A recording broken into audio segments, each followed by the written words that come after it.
Bonjour à tous.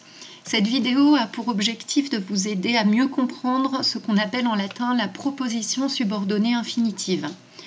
Je vous avais proposé une activité d'observation et de comparaison entre deux phrases tirées de notre dernier texte.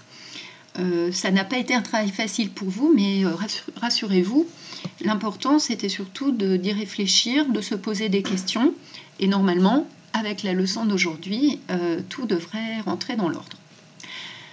Donc, vous aviez deux phrases à comparer, une plus courte que l'autre, puisque la deuxième est constituée simplement d'une proposition indépendante, alors que la première était constituée d'une proposition principale et de cette fameuse proposition subordonnée infinitive. En français, vous connaissez au moins les termes proposition indépendante, proposition principale, proposition subordonnée. La proposition subordonnée infinitive, elle est très particulière en latin et surtout elle est très courante. Elle existe aussi en français, mais pour les verbes de perception. Par exemple, si je dis je vois les oiseaux voler. J'observe les oiseaux voler, ça veut dire j'observe les oiseaux qui volent. En revanche, en latin, ça ne s'utilise pas avec des verbes de perception, mais avec des verbes de volonté, de pensée, de parole. Ils voulurent que, ils ont voulu que, ils pensaient que, ils ont dit que, etc. Alors, à votre niveau, pour l'instant, le plus simple était de comparer les deux parties de phrases qui étaient communes au niveau de la traduction. Vous aviez, au niveau de la proposition indépendante, la traduction « Les femmes ne traitaient aucune affaire sans un tuteur comme garant ». Et puis l'équivalent dans la traduction de la proposition infinitive. Donc nos ancêtres ont voulu, pour la proposition principale, que les femmes ne traitent aucune affaire sans un tuteur comme garant. Alors, le code couleur utilisé, le même que d'habitude, c'est-à-dire qu'en vert, vous trouvez le nominatif, en bleu, les accusatifs, en clair, les compléments du nom, en orange, les ablatifs, alors quand je dis compléments du nom, les génitifs, en rouge, les verbes conjugués en mode personnel, et ici en rose, les verbes à l'infinitif, on y reviendra tout à l'heure.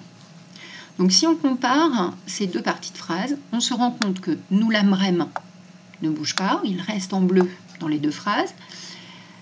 Sine tutore a auctore ne bouge pas non plus, il reste sous forme d'une préposition suivie de l'ablatif dans les deux phrases.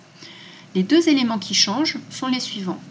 C'est-à-dire que féminas, les femmes, correspond à feminae dans la deuxième phrase, donc bleu dans la proposition subordonnée infinitive, vert dans la proposition indépendante.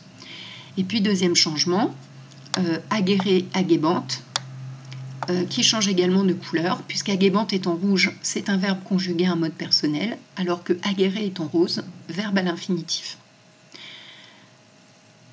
Du coup, donc je vous propose de corriger les deux questions. Donc, à quel cas décline-t-on le sujet d'une proposition infinitive? On a vu que, je vous remontre, dans cette proposition infinitive, ici, le sujet féminas était en bleu. Alors, comment sait-on que c'est le sujet? Parce que dans la traduction, les femmes ne traitent aucune affaire. On voit bien que les femmes est traduit comme sujet du verbe traiter.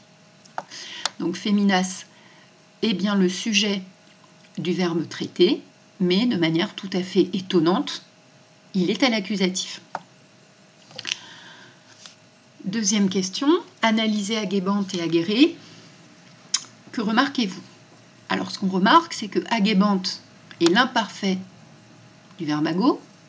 C'est un mode personnel, c'est pour ça qu'il apparaît en rouge, alors que agere est un infinitif présent, il apparaît donc en rose. Donc on peut dire qu'on remarque qu'en français, agebante et agere sont traduits tous les deux à la troisième personne du pluriel, alors qu'en latin, l'infinitif agere est impersonnel. Je vous ai rappelé un petit peu le code couleur si vous aviez besoin d'un rafraîchissement de mémoire. Deux remarques concernant des erreurs que j'ai pu trouver dans vos textes d'analyse de verbes en français. Donc, pour le brevet fictif que vous ne passerez pas et pour les études secondaires que vous ne manquerez pas de poursuivre, il est important de savoir analyser un verbe en français. Donc quand on dit « les femmes ne traitaient aucune affaire », En français, comme en latin, le verbe est conjugué à l'imparfait de l'indicatif. Ça, pas de problème. En revanche, j'ai trouvé des erreurs sur la deuxième phrase. Nos ancêtres ont voulu que les femmes ne traitent aucune affaire. Attention, le verbe traiter ici n'est pas un présent de l'indicatif, c'est un présent du subjonctif, troisième personne du pluriel. Pour le vérifier, on peut remplacer par un verbe d'un autre groupe. Par exemple, ils ont voulu que les femmes ne fassent aucune affaire, et non pas ne faisaient aucune affaire, ou ne font aucune affaire. Donc, c'est bien un subjonctif présent. Voici la correction de l'exercice d'application qui vous était proposé. Alors, je n'avais pas voulu vous compliquer la tâche en reprenant exactement la phrase du manuel. Je vous indique quand même que nos ancêtres ont voulu que les femmes soient sous la domination de leurs parents, de leurs frères et de leurs maris. C'est la phrase du texte. Maioris nostri, voluerunt, ont voulu que les femmes féminas soient essaient sous la domination in manu de leurs parents, de leurs frères et de leurs maris. Je vous rappelle que je vous avais donné le mot à mot de ce texte dans une vidéo précédente. La difficulté était plutôt pour vous de retrouver la proposition principale correspondante à la traduction. Les femmes étaient sous la domination de leurs parents, frères et maris. Donc là, cette fois-ci, les femmes redeviennent un vrai sujet au nominatif. Donc, elles apparaissent en vert ici. Voilà. Elles apparaissent en vert ici sous forme d'un nominatif pluriel, feminae. Ensuite, on a tout simplement notre verbe être, qui tout à l'heure était à l'infinitif, qui va revenir à l'imparfait de l'indicatif troisième personne du pluriel, errant. Puis le reste de la phrase qui était le même que dans le texte. Vous avez été embêté un petit peu à essayer de trouver des formules pour traduire sous la domination de. Mais je ne vous avais pas compliqué la tâche en reprenant exactement le passage du texte. Alors, pour vérifier que vous avez compris cette fois-ci, avant de vérifier, un bilan. C'est ce bilan que je vous demande de noter impérativement dans le cahier. Donc, c'est la leçon à proprement parler sur la proposition infinitive. Donc, premièrement, en latin, la proposition subordonnée infinitive est introduite par des verbes de volonté, de parole ou de pensée. Il veut que, il pense que, il raconte que. Deuxième point, alors que le français utilise la conjonction de subordination que et un verbe conjugué à un mode personnel pour construire une proposition subordonnée complétive conjonctive, le latin met exceptionnellement le sujet à l'accusatif et le verbe à l'infinitif pour construire une proposition subordonnée infinitive. Du coup, bilan un petit peu étonnant, on constate qu'en latin, un sujet peut être décliné soit au nominatif lorsqu'il est dans une proposition principale, ou dans une proposition subordonnée introduite par une vraie conjonction de subordination, soit à l'accusatif lorsqu'il est inséré dans une proposition infinitive. Deuxième remarque, l'accusatif, dont vous saviez déjà qu'il pouvait avoir plusieurs emplois, vous saviez déjà qu'il pouvait être soit COD, soit complément d'une préposition, soit servir à l'expression d'une durée, eh bien il peut aussi être un sujet dans ces fameuses propositions subordonnées infinitives. N'hésitez pas à mettre la vidéo sur pause pour recopier tout ça. De toute façon, je vous ai mis le support également en PDF. Et l'exercice d'application, l'objectif est de traduire la phrase suivante. L'épouse remarqua que son mari était infesté d'ulcères.